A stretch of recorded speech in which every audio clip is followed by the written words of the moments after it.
2025 has been characterized by a constantly shifting market narrative dominated by US policy and changing market leadership. Whilst we've seen a de-escalation in tariff threats, the scars may be more permanent.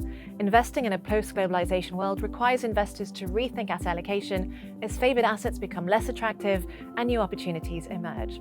Heading into the second half, global growth and inflation face potential challenges from disruptive trade policies.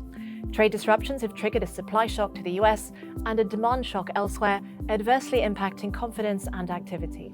Despite a pause in higher reciprocal tariffs, near-term growth is projected to slow both in the US and Europe. However, fiscal policy from tax cuts in the US, European defense and infrastructure spending, and Chinese stimulus could provide an offset over the medium term. The Fed is balancing upside risks to inflation against a weakening economy and is expected to proceed cautiously. Other developed markets' central banks have more latitude to cut, given lower inflationary pressures. In this environment, diversification is key.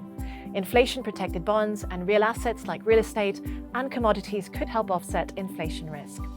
Equity markets are likely to continue to broaden, with opportunities expanding both within the US and across other regions. Value stocks, especially in energy and materials, offer more attractive valuations than growth stocks and may do better in an inflationary environment. Select emerging markets like India, Indonesia, and Argentina also present attractive opportunities.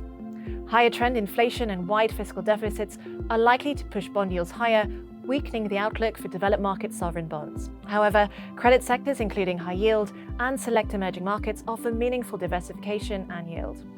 The global economic landscape is shifting. Now is the time to build resilience in portfolios to both negative and positive tail events, have a willingness to challenge old assumptions, and use volatility as opportunity.